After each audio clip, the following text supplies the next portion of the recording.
Finale kod seniora bila je ujedno i najbolja te najkvalitetnija utakmica na cijelom turniru. S obje strane su nastupili odlični igrači.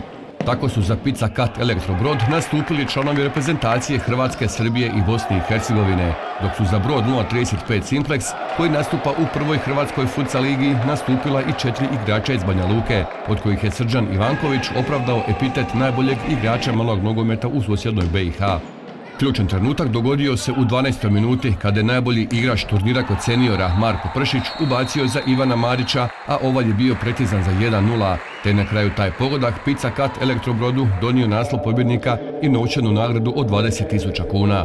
Finale, kako finale najčešće budu tvrda bez previše šansi. Mislim da na kraju je odlučila naša ipak malo veća individualna kvaliteta gdje mi možda nismo toliko igrani, ali mislim da imamo malo bolje pojedince. To je na kraju odlučilo da smo pobijedili za taj možda teško, ali mislim ipak zasluženo s tim jednim golom razlike. Mogao je možda otići u neki, da završi nerešeno, ali isto tako je moglo i da mi prije riješimo pitanje pobjednika. Brod 035 Simplex je preko Družića i Ivankovića pogodio okvir gola, dok je isto na drugoj strani učinio i Novak. Tako je Pizza Cut Elektro Brod taman za taj jedan gol došla do naslova pobjednika.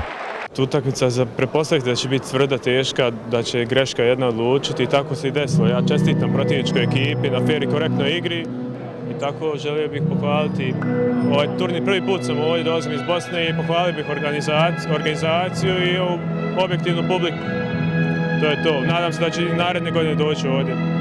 Iz pobjedničke ekipe je Dragan Bogdanović proglašen za najuspješnijeg vratara, dok je iz iste ekipe Marko Pršić najbolji igrač ovogodišnjeg turnira. Elbi Unika iz Zagreba osvojila je 3. mjesto, dok je njen igrač Luka Perić s 9 golova bio najučinkovitiji strijelac turnira. Kod veterana je naslov od prošle godine obranila Teri Trgovina, koja je u finalu s 5:3 svladala Janu Taksi Brod. Za pobjedničku ekipu igrali su igrači iz Slavonskog Broda, Osijeka i Vinkovaca, a 2 gola postigao je Stjepan Jukić, dok su po jednom protivničku mrežu pogodili Mario Petrović, Tomislav Topalović i Mario Tadić.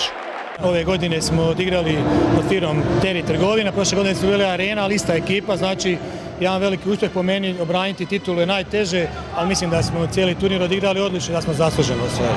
Odigrali smo jednu neriješenu sa Janom gdje nismo bili kompletni, ali kažem, to je usmjerio možda na jedan bolji ždrijeb po meni, gdje smo odmah imali jednu jaku utakmicu sa Peugeotom Vojskom, koja je jedna odlična ekipa s kim smo igrali prošle godine u finalu i tu smo odigrali odlično i mislim da do kraja nas ništa nije moglo spriječiti, bez obzira na odličnu ekipu Jane, koja je odličan protivnik bila u finalu.